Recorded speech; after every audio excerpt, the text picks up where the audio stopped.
Na, szép jó estét mindenkinek! Megtaláltuk a szuper helyet. Az ilyet én mindig nagyon szeretem. Ez most nem ez egy felüljáró, de nem alatta alszunk, nem is ez a lényeg, hanem a vasúti sínek mentén, mellett közvetlenül. Szuper jó, itt robog az egyik vonat, a kis vonat, a helyi vonat. A felső síneken meg megy a gyors vonat.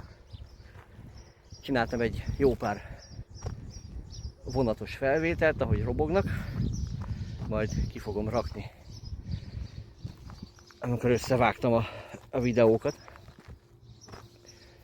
És vagy úgy, hogy összefűztem a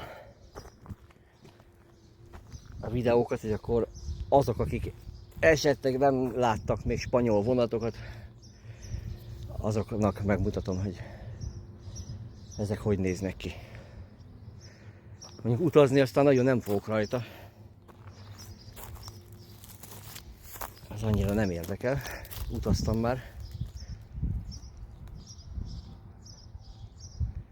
Ennyi. Most az a lényeg, hogy a mai napon ugye bevásároltam a Mercadonába. Ez kiderült, hogy a Mercadona az éppen pont a város déli részén fekszik. És ahhoz, hogy visszajuthassak az N630-asra, amin eddig is mentem, hát ahhoz az egész városon át kéne mennem, és 11 kilométert kéne megtennem. Hát mondom, én hülye nem vagyok, és nem fogok átmenni vagy úgy, hogy visszamenni a városba, mikor nagy nehezen kivergődtem. Még nem azért vergődtem ki, mert azt hittem, hogy arra felé van minden, hanem el kellett jönnöm egy boltba megnézni, hogy mi mennyibe kerül. Aztán, ha már Mercadona itt volt, akkor gyorsan bevásároltam, mert az a legolcsóbb bolt is Spanyolországban.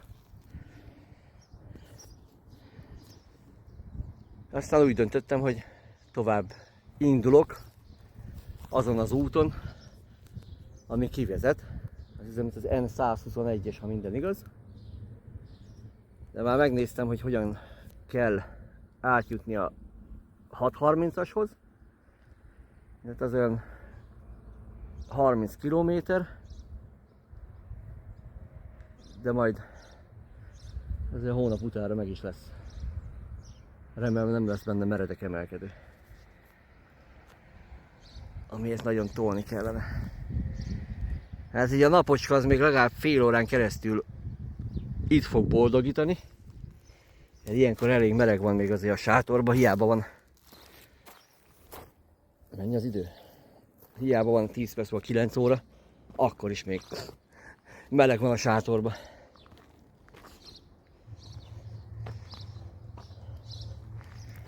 Mutatok egy nagyon jó helyet. Minket most nagyon meredek, de még 2012-ben a lányommal egy ilyen híd alatt, közvetlenül tényleg a híd alatt aludtunk. Oda vertük fel a sátrat. Ez ilyen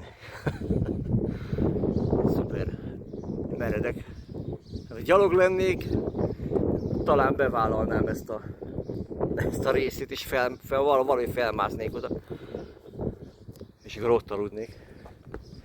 Azok a legjobb helyek. Ott aztán tényleg nem lát senki. Az, hogy feletted elmegy egy-két traktor, meg ilyen anyámtyúkja, az lényegtelen. Mert itt úgyis este, kb. Egy óra múlva már mindenki otthon van.